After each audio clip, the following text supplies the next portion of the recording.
Everyone and welcome back to अपनी कक्षा। और आज मैं आपको पढ़ाने वाला हूँ क्लास 12 की पाइथन। तो लास्ट वीडियो में देखा था बबल सॉर्ट कैसे वर्क करता है, उसको एक लिस्ट पर वर्क कराकर देखा था और उसका कोड देखा था। अब हम देखते हैं इंसर्शन सॉर्ट के बारे में। चिंटू को दोबारा से ड्यूटी मिली है असेंबली में लाइन को सॉर्ट करने की। इस बार चिंटू ने थोड़ी सी डिफरेंट अप्रोच लगाई। वो एक बच्चे को उठाएगा और उसको उसकी प्रॉपर जगह पर रख देगा। प्रॉपर जगह मतलब फॉर एग्जाम्पल वो सेकंड से स्टार्ट करेगा और उसे वो चेक करेगा कि क्या ये फर्स्ट पर आना चाहिए या फिर ये जहाँ है वहीं ठीक है। तो अगर वो फर्स्ट से छोटा हुआ तो फर्स्ट पर आना चाहिए, अगर वो फर्स्ट से बड़ा हो तो वहीं ठीक है। सिमिलरली फिर वो थर्ड को चेक करेगा कि थर्ड वाला फर्स्ट पर आना चाहिए, फर्स्ट और सेकंड के बीच में आना चाहिए या फिर वो जहाँ पर है वहीं रहना चाहिए। वो कैसे चेक करेगा? अगर थर्ड हमारा फर्स्ट से छोटा है तो सबसे आगे रहना चाहिए, अगर थर्ड हमारा मान लो फर्स्ट से बड़ा है लेकिन सेकंड से छोटा है तो उन दोनों के बीच में आना चाहिए, बट अगर वो सेकंड से ही बड़ा है तो जहाँ पर है वहीं रहना चाहिए। फिर अगेन वो चीज सेम चीज फोर्थ से चेक करेगा, फर्स्ट पर आना चाहिए, फर्स्ट सेकंड के बीच में, सेकंड थर्ड के बीच में या फिर जहां पर है वो ठीक है। सो ये स्टेप कैसे हो रहा है? वो एक बच्चे को उठाएगा और उसको एकदम स्टार्टिंग में ले जाएगा और फिर उसको धीरे धीरे चेक करता जाएगा। जैसे ही कहीं एक ऐसी कंडीशन आ जाए कि उससे पहले वाला बच्चा उससे छोटा है और अगला वाला बच्चा उससे लंबा है, उस जगह पर वो उसको इंसर्ट कर देगा। इसीलिए इसका नाम है हमारा इंसर्शन सॉर्ट। तो जैसे ही वो उस बच्चे को इंसर्ट करेगा हमें बाकी की लिस्ट को राइट में शिफ्ट करना पड़ेगा और फिर नेक्स्ट बच्चे को उठा कर लाएंगे और सिमिलरली कंपेयर करके उसको पोजीशन पे उसे इंसर्ट करेंगे और फिर बाकी की लिस्ट को हम राइट में शिफ्ट कर देंगे। सो जैसे हमारा बबल सॉर्ट में राइट वाला पार्ट धीरे धीरे सॉर्ट होता जाता था, इंसर्शन सॉर्ट में हमारा लेफ्ट वाला पार्ट सॉर्ट होता जा रहा है। जैसे ही हम एक बच्चे को इंसर्ट करते हैं हमारा लेफ्ट वाला पार्ट सॉर्ट हो जाता है क्योंकि हम इंसर्ट ही उसको प्रॉपर पोजीशन पे कर रहे हैं। तो इसको एक लिस्ट के ऊपर लाकर देखते हैं। जैसे वहाँ पर हमारी लिस्ट है 4 2 1 3 5 10 7। अब हम सबसे पहले स्टार्ट करते हैं इसमें सेकंड एलिमेंट से, दैट इज 2 को हम चेक करेंगे, स्टार्टिंग में लेके क्या 2 4 से छोटा है? 2 4 से छोटा है तो 2 4 की जगह आना चाहिए। तो 2 को हम इंसर्ट कर देंगे उस पोजीशन पे और 4 को हम कर देंगे राइट में शिफ्ट। अब हम 1 को चेक करेंगे, हम 1 को उठाकर बाहर लाएंगे तो 1 जो है वो 2 से भी छोटा है, सो 1 जो है वो फर्स्ट पोजीशन पे इंसर्ट हो जाएगा और 2 और 4 को हम राइट में शिफ्ट कर देंगे। फिर मैं 3 को चेक करूंगा, 3 को मैं 1 से चेक करूंगा, 3 1 से बड़ा है, 3 2 से भी बड़ा है लेकिन 3 4 से छोटा है। सो अब एक ऐसी जगह आ गई जहां पर पहला वाला एलिमेंट 3 से छोटा है और उसके अगला एलिमेंट 3 से बड़ा है। सो 3 बीच में इंसर्ट होगा, सो 3 को बीच में इंसर्ट करके हम 4 को राइट में शिफ्ट कर देंगे। सिमिलरली हम 5 को चेक करेंगे, 5 अपनी जगह पर ही ठीक है।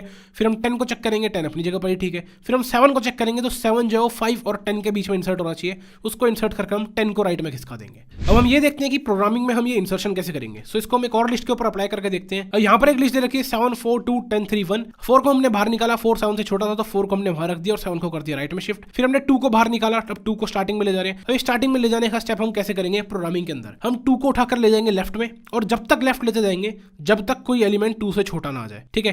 तो जब तक 2 से बड़े हैं तो इसका मतलब है कि 2 तो उनसे पहले आना चाहिए। तो जब तक 2 से बड़े आते जा रहे हैं हम 2 को लेफ्ट लेते जाएंगे और जो ऊपर एलिमेंट्स हैं उनको राइट करते जाएंगे। सो 2 को हमने बाहर खिसकाया, 7 बड़ा था तो 7 को राइट कर दिया। फिर हमने 2 को 4 से कंपेयर करा, 4 बड़ा था हमने 4 को राइट कर दिया। अब तो लिस्ट ही खत्म हो गई तो हम 2 को प्लेस कर देते हैं। दूसरा केस क्या हो सकता था? लिस्ट खत्म ना होती या फिर यहाँ पर कोई ऐसा एलिमेंट आता था जो 2 से छोटा है, सो वहां हम 2 को इंसर्ट कर देते हैं। सो हम बेसिक अप्रोच क्या फॉलो करेंगे? हम 2 को आगे चलाएंगे और जब तक चलाते रहेंगे जब तक या तो लिस्ट खत्म ना हो जाए या फिर हमारा 2 से कोई छोटा एलिमेंट हमारा काउंटर ना हो जाए, और उस जगह पर हम 2 को इंसर्ट कर देंगे और जो ऊपर से उनको राइट शिफ्ट हम साथ साथ कर ही जा रहे थे। तो सिमिलरली हम ये सारे स्टेप्स इसके ऊपर लाएंगे और यहाँ पर हमारी पूरी लिस्ट सॉर्ट हो जाएगी इंसर्शन सॉर्ट की हेल्प से। अब एक बार इसका कोड देखते हैं पाइथन के अंदर कैसे करना है इसको। सबसे पहले हमारा एक लूप है for I in range n, यानी इसके अंदर भी हमारे n स्टेप्स लग सकते हैं मैक्स टू मैक्स। ये हमारे सारे के सारे एलिमेंट्स हैं, यानी हम हर एलिमेंट को चेक करते हैं, सो n बार लूप चला रहे हैं। अब k equals to l of i, इसका मतलब क्या है? हम जो करंट एलिमेंट है जिसको हम उठाकर लेफ्ट लेके जाएंगे उसको हमने k मान लिया है। अब j equals to i minus 1। अब ये j क्यों यूज हो रहा है? j यूज हो रहा है हमारा चेक करने के लिए। जैसे पिछले केस में हमने 2 को उसके जस्ट लेफ्ट वाले से चेक करा था और फिर पीछे जाते गए थे, सिमिलरली j जो है वो i से जस्ट लेफ्ट वाला इंडेक्स है। अब अगली कंडीशन देखो वाइल वाली। मैंने अभी क्या बताया था? लूप कब तक चलेगा? या तो जब तक लिस्ट खत्म ना हो जाए या फिर जब तक हमारे एलिमेंट से छोटा एलिमेंट ना दिख जाए। सो कंडीशन देखो यहाँ पर क्या है, j greater than equal to 0। ये कंडीशन है कि यानी जब तक लिस्ट चल रही है, यानी अगर लिस्ट खत्म हो जाएगी तो ये j greater than equal to 0 वाली कंडीशन फॉल्स हो जाएगी। दूसरी चीज क्या है, k smaller than l of j, यानी जब तक k से बड़े एलिमेंट्स आ रहे हैं जब तक हमें खिसकते जाना है। जैसे ही k से छोटा आएगा ये लूप ब्रेक हो जाएगा। सो हमारी दोनों कंडीशन यहाँ लगा रही है लूप ब्रेक करने की।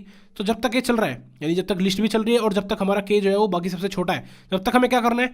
एलिमेंट को हम राइट शिफ्ट कर रहे हैं। राइट शिफ्ट देखो कैसे करा है, l ऑफ j प्लस 1 को हमने l ऑफ j कर दिया, सो यानी अगले इंडेक्स पे हमने पिछला वाला इंडेक्स डाल दिया और j को हम धीरे धीरे घटाते जा रहे हैं, दैट इज हम लेफ्ट जाते जा रहे हैं। और यहाँ पर एक एल्स केस है, वाइल एल्स मैंने बताया था। जब हमारा वाइल पूरा खत्म हो जाएगा, यानी जब भी वाइल हमारा ब्रेक करेगा, जब हमारा एल्स चलेगा। वाइल ब्रेक कब करेगा? या तो जब लिस्ट एंड हो जाएगी या फिर जब हमारा k से कोई छोटा एलिमेंट एनकाउंटर हो जाएगा। तो जब हमारा वाइल ब्रेक करेगा और देखो फिर क्या हो रहा है, l of j plus 1 equal to k, यानी k को हमने उस इंडेक्स पे इंसर्ट करा दिया। ये हमारा इंसर्शन सॉर्ट हो गया। लास्ट में हमने लिस्ट को प्रिंट करा दिया। अगर इसकी टाइम कॉम्प्लेक्सिटी देखें तो स्टार्टिंग में भी हमारा एक n तक लूप चल रहा है और सेकंड वाला लूप भी हमारा वर्स्ट केस में n तक ही चलेगा। दैट इज हम लास्ट से एक एलिमेंट को उठाकर लाए और उसको हमने इंसर्ट कराया 1 बाय 1 एकदम फर्स्ट में जाकर। तो यहाँ पर भी मैं n बार चलना पड़ेगा, तो इसकी टाइम कॉम्प्लेक्सिटी निकल कर आ जाएगी O ऑफ n स्क्वायर। जिनको टाइम कॉम्प्लेक्सिटी नहीं पता वो चैप्टर 7 तक का वेट करो, समझ आ जाएगा। तो ये हमने देख लिया इंसर्शन सॉर्ट पाइथन के अंदर। आई होप इसके बाद आपको क्लियर हो गया होगा बबल सॉर्ट और इंसर्शन सॉर्ट कैसे होते हैं। सो इतना था इस वीडियो के लिए, मिलता हूँ सभी से नेक्स्ट वीडियो में। Till then eat well, sleep well and study well.